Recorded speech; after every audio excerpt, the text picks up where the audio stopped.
All right, thank you all for being here.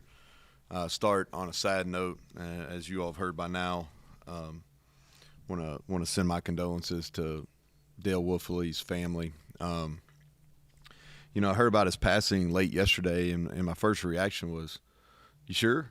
When you think of somebody that's kind of has a personality that Wolf did, and kind of a bigger than life personality, you just don't think about those people passing, and so still probably in a little bit of shock there.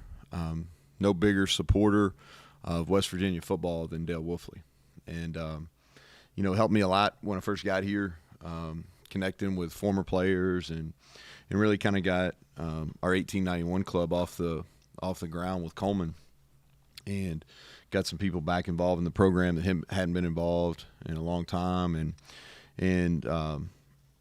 he was the link.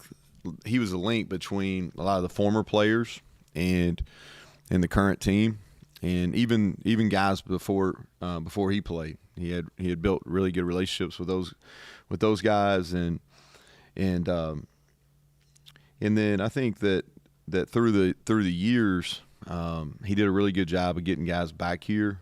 Whether it was Josie Wiak's golf tournament or some alumni functions around our spring game, he was always the guy that really engaged former players and got them back around the program, and he'll be missed. And his son Stone played for us, so communicated with him earlier today. So just really feeling for that whole family, and so I know he always talked about the brotherhood of West Virginia football players, former players, and I know that entire brotherhood is really hurting today. So just want to start with that.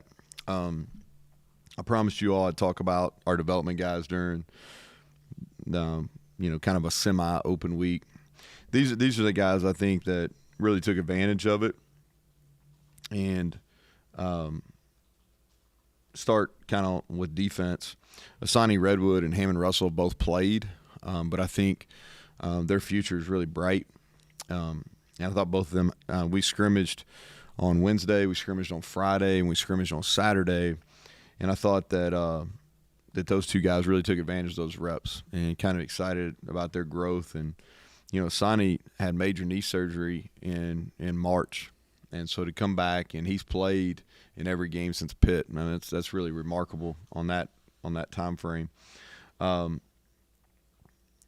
The other guys, DJ Oliver, really had a nice 3 days there. Really showed some signs on special teams.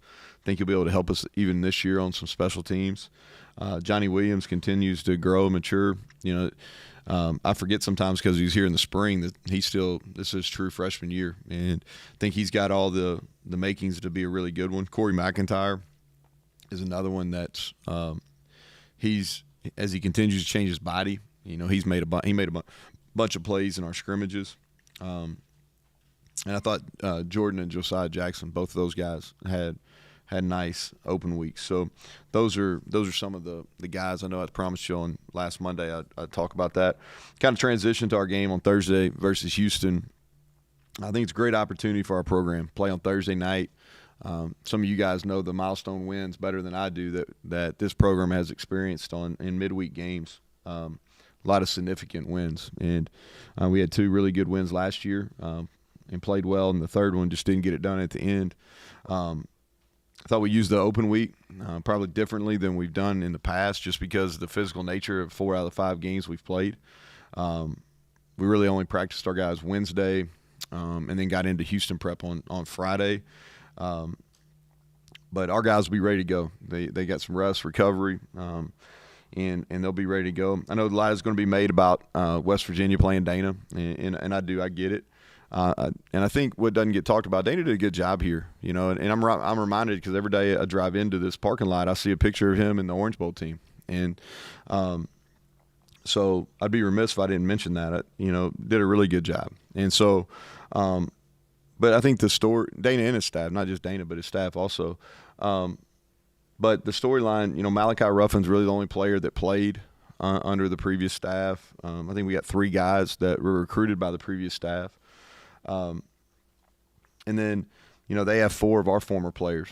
I think I talked about this last week maybe, is Mike O and Tony Mathis did everything we asked them to do, made solid contributions. They graduated, did a good job on and off the field here. So I get, and wish them the best, and then Guzman wanted a different role, and then Sam's playing at an extremely high level, and we knew when we recruited him he was going to be a really talented player, and really I probably just didn't do a very good job handling him. The room that he came into probably didn't help him either, and sometimes change of scenery it works, and it's worked for him, and so I'm happy for him. I think he's one of the leading receivers in the Big 12.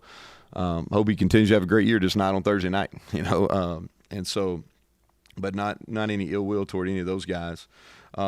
But the game will have some emotions to it. We know that. We're preparing our guys for that.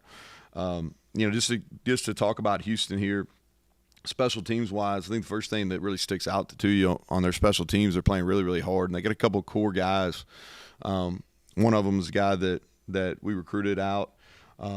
Willis kid, he's playing lights out on special teams. I mean, he's a core player. Their kicker I know really well. He's from Dothan. Dothan's right down the road from Troy. We recruited him. He went to Troy. He was really good in high school. He went to Alabama. Now at Houston's doing a nice job. And their punter's really good. He's a guy that can move it around. He's Australian. The biggest threat on special teams to me is their kickoff return. Golden, who I'll talk about here in a second, they've already returned one. They returned one for a touchdown versus TCU. They've had a couple other big returns. Schematically, they do a nice job, but Golden's electric. And so it's going to be a huge challenge for us to get down and cover. And so if you look at them on offense, I think they're balanced. Dana's got a long history of playing good offense. To me, it all starts with the quarterback, Donovan Smith. He's from Texas Tech. He's won a lot of big games. If you look at it, going back when he was at Texas Tech, and really if you go back to 21 and in 22, he started multitude of games, played well.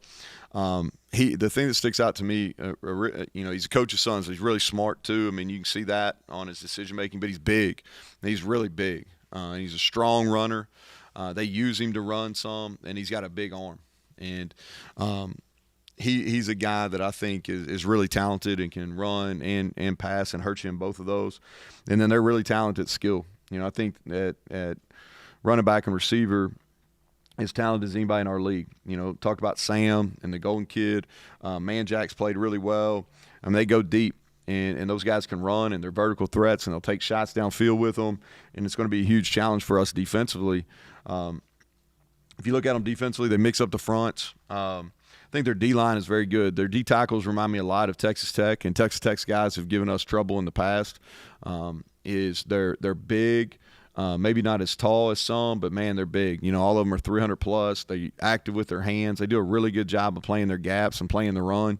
And then at defensive end, they got 2 guys that can really rush the passer. The transfer from Oklahoma, played linebacker at Oklahoma. Now he's on the edge, and that's really been a good move for him. He'll have a chance to play in the NFL doing that. And the Caesar kid has been really productive. He's got great speed off the edge. And then they got 2 talented corners. They can play man, and that's given us some issues. So, but a team that we've got a lot of respect for. I think they're dangerous. If you look at the first 2 halves of the Big 12 games, they've played extremely well, and we know we're going to get their best. It's a group that's their backs against the wall, and I know they're looking forward to it on Thursday night, and so are we. And so, with that, I'll take questions.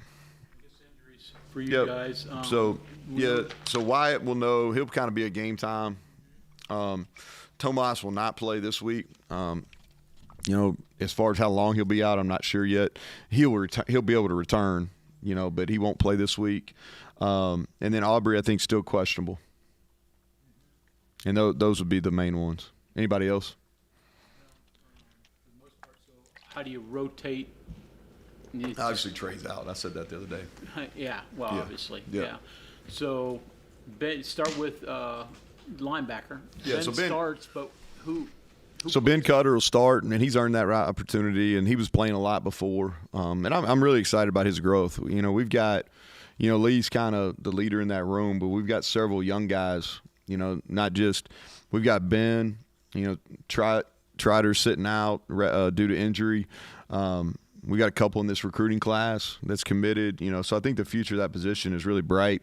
Trey's going to return. He'll be full strength. You saw what he could do, through the first 5 games, him getting all the starts and playing a lot of reps. So I think the future of that position is bright. So I think you'll see Jai Favris. He'll go in and play. We've been using him a little bit in some dime package stuff, but he'll play some more on defense. Caden Beiser would be the next guy up too. Hopefully Aubrey can go, but safety. Yeah. So we've got some flexibility back there. Malachi has played and started games at safety. We can use Jacoby in some of our nickel packages. Jacoby Spells, he's played well. He's played multiple series last 3 games. And then after that, we've kind of got Avery Wilcox would be the 4th safety if Aubrey didn't go, and then Josiah Jackson. That's why it was big for him. During the open week to get a lot of reps, and he showed some signs. I think he'll be ready if called upon. Yeah, he's good. Yeah, he's practiced. He practiced from Wednesday on. Open week really kind of occurred at a good place for both those quarterbacks because they were able to get off of it for a while. And but yeah, he's ready to go. When you started, there was a time when it looked like this game would be promoted as you against Neal and you against Dana. How happy are you that you're in a different spot than that could have been? Nah, I don't know. I think it's I think if it happened sooner, I think that the build up around it probably been bigger. I think whenever Dana comes back here for the first time, that'll probably be a little bit bigger deal. The time heals a lot of things. It's been 5 years. I think it would be probably perceived different if we had a lot of guys that were here in 2018. We just don't. But I think that it's a good storyline. But, I think on our end, that's why I kind of led with this. I think it's important, and I was telling, may have been Monty the other day, because we were just talking about, hey, this is going to be nationally, this will be a theme. There's only a couple games on Thursday night. And I said, well, I think our fan base needs to understand, I pull in and I see his face. They won the Orange Bowl, and I think he won 10 games twice here and did a nice job. So there's no ill will for, I think, anybody within this building going down there. Getting 5-1's a better storyline. Yeah, I think for us, to me, it's just about us continuing to get better. I mean, and I know that's like, let's coach speak, whatever, but we're on this winning streak, but we really haven't played a 3-phase game where, we've been handcuffed a little bit offensively. I think going into this week will be the first time that we feel like that we're, depending on who plays on the O-line, but our skill guys, we're at the healthiest we've been from a skill perspective. I think our quarterbacks are continuing to mature, so I think we're on the verge of playing some good offensive football. And then we just, for me, the way I look at it is we're 2-0 in the conference. I think that's the most important thing. We don't talk about 4-1 much. We just talk about 2-0. And the way I talk about it with our team is it's like you're in the NCAA basketball tournament, and every game survive and advance. And so for us, it's about getting better. And this happens to be our Big 12 game this week. So let's figure out a way to get to 3-0. There was conversations talking with Ben and a few others defensively about trying to start quicker. Mm-hmm. Is that even more of an emphasis this week because this is a Dana offense, because of what they're going to bring to the table? I think it's important. That's just something that, I think when you go into the open week, you always look and say, okay, where can we get better? And obviously we haven't started as quickly as we'd like to. We've been able to overcome some deficits, but you'd rather not have to overcome those. But I think that's just an emphasis program-wide. Regardless of who we're playing, we just got to do a better job of starting the game. We've kind of been waiting to get our feet wet and then, starting to play good defense. We need to get started faster.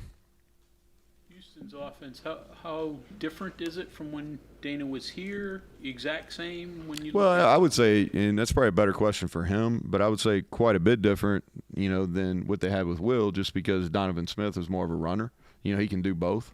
So there's some they're calling some Q run plays. They're doing some different things in the read game. A lot of the pass concepts are the same, though. I think that's fair. Going back to the defense needing to start quicker, only one thing you kind of attribute to the defense getting stronger as the game goes on, especially there in the second half? I think that you kind of – so offenses in general, you see a lot of new stuff early on. Whether it's most teams script their first 8 to 12 plays, something like that. And within that, there's some tendency breakers usually, and there's some new things that are new for that game or that opponent. And so I think once you figure out how somebody's going to play you or what's different or what schematically are they doing that you didn't see on tape, then you make some adjustments and you settle in. I think that's probably as big a factor as anything.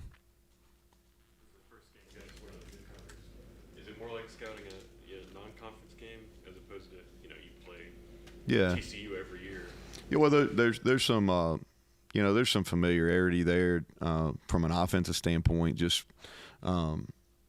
just because coming from similar trees and things like that, so there's some similarities there. But I think that's fair. I think when you get into a conference, especially where you've been playing everybody, and so unless there's a coaching change or a coordinator change, you basically.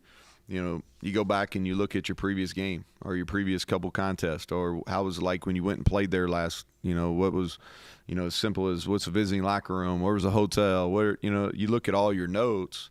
And so, yeah, it's very similar to a non-conference game because you don't have that to fall back on, So, and we've got 3 more of these. We got Houston and then we've got all 3 of the newcomers coming up. Hardest thing for those newcomers to adjust to when they move to a Power 5? Your thought? Yeah, this is my thoughts. I haven't lived it. I've made this switch as a coach, but not as an entire program. I think the thing in this league that really sticks out to me is the week to week, and this has turned into a really physical conference, and it's the week to week of it, and we're in a league where you have a chance to win every game, but your opponent's also good enough to beat you every week. And, whether some of the other leagues aren't like that, especially at the G5 level. You got some where you're just better than the other people, and maybe you can afford not to play at your best. And that's not the case in this league. You can look at some of the matchups early in the season. If you don't play, then and especially on the road, if you don't play somewhere close to your best, then you're regardless of your record, you have an opportunity to get beat. And so I think that the physical nature of it and just the week in, week out, playing really good people. Hidden yardage numbers are really good this year. I think TFLs you've improved, penalty yardage, punt returns. Does that impact how the other team prepares for you when you're good in those areas? You can steal yards? Yeah, I don't know. I think that what we've done is the thing that probably sticks out more than anything when you watch us is our coverage units have been pretty good, minus one big return that Texas Tech had versus us. So I think when other teams are watching us, that's the thing that sticks out. And then we've covered punts well. As far as some of the other stuff, we've been good at reducing. That's kind of been a goal over the last 3 years is really reducing our TFLs and number of sacks given up. We'll constantly get challenged. We get challenged this week on that because their D-line's really good. But, when we went back and said, okay, what are some things we got to do better, and kind of who we need to be successful in the future. Those were some of the things we talked about is we got to reduce negative yardage plays. We got to reduce penalties. And then we got to have a plus. There's always a plus minus there, your coverage units versus their coverage units. And we've been able to do that so far. You add them all up, I think you're about plus 50 a game, which is that's half the field. Yeah. And, that's something you got to sustain, right? But yeah, we've done so far so good. I think the challenges in our league it just continues to build, and such a small margin for error, right? And we probably won the game on special teams. And it's whether you're Coach Coons or anybody that's helping him in special teams. It's tough because a lot of things can go right, a lot of things can go wrong. You look at the Oklahoma-Texas game, right? I mean, you talk about swings and some swing and momentum, swing and emotions.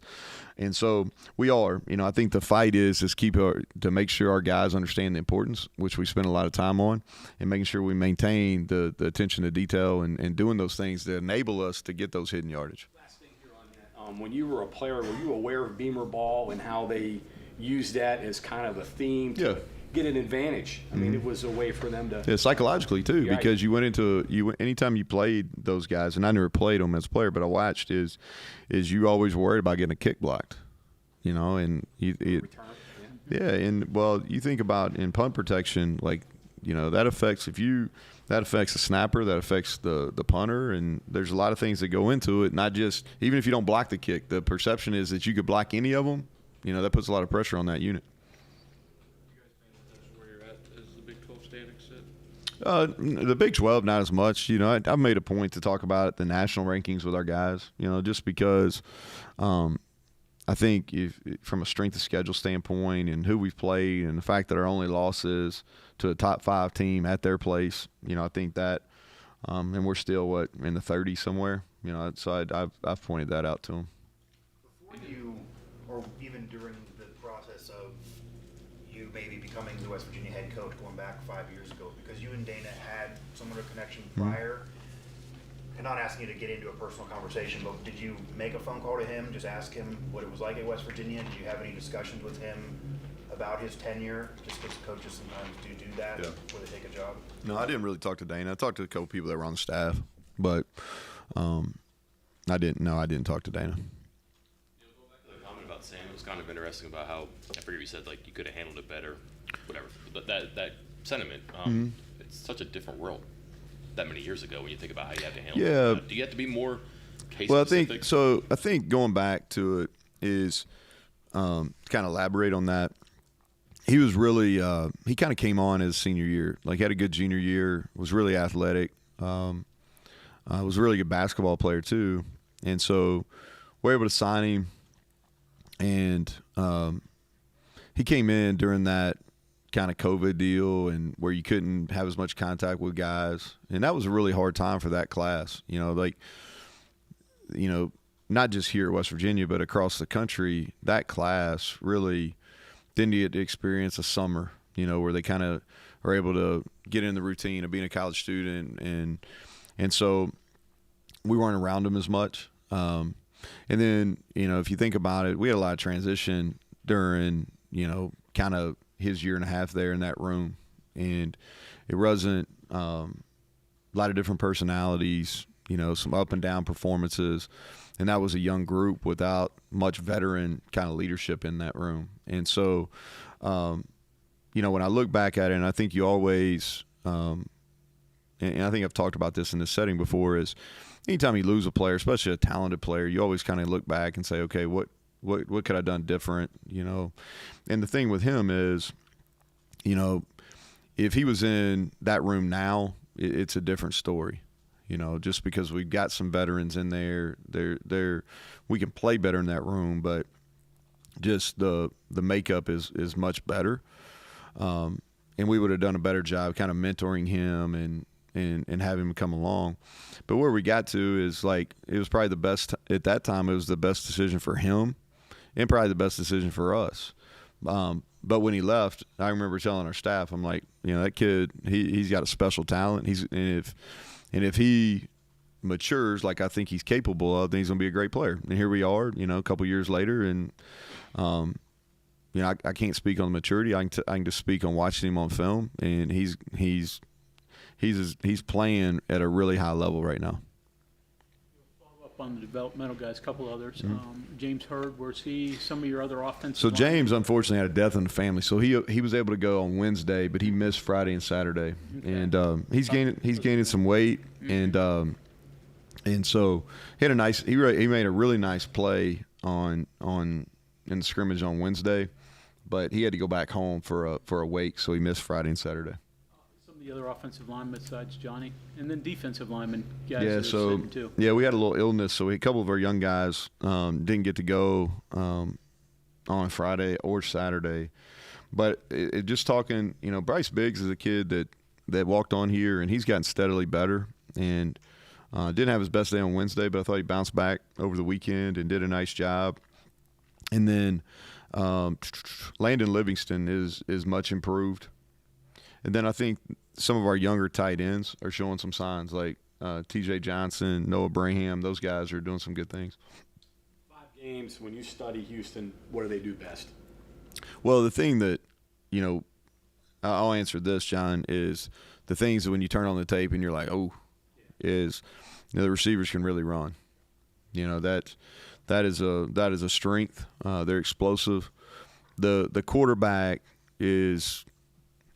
I go back to what I said. He's just a big, strong, and he's big and strong. He breaks tackles. I can think of numerous times just watching him at Tech and then also watching him at Houston when people have him wrapped up and he gets out. And sometimes two people on him, and he's strong enough to break tackles. And then the fact that he can make all throws. He can run the right and throw it a long distance going back to the left. And so that's when you turn them on and watch them offensively, those are the things that stick out. And then defensively, it's the defensive line. And sometimes when teams make transitions and go from Group of 5 to Power 5, but they're not. They have those. They've got a really, really stout Power 5 D line, and then Golden on kickoff return. That's scary. Big plays for you. Before you guys have talked about like play action's really good for shot plays. Mm-hmm. You guys run the ball so much and so well that you figure it'd be effective. We haven't hit as many as we'd like. We actually called quite a few against TCU.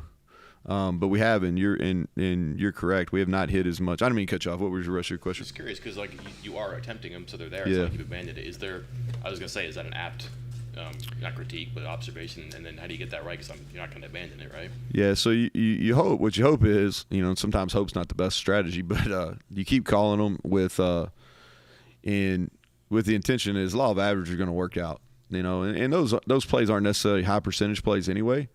But you need to hit. Our goal is to hit 40. If we can hit 40% of those shot plays, man, then we feel good about it. But we're not close to that number yet. Only way I know about it, and that's what we on Wednesday and Friday we spent a lot of time on that.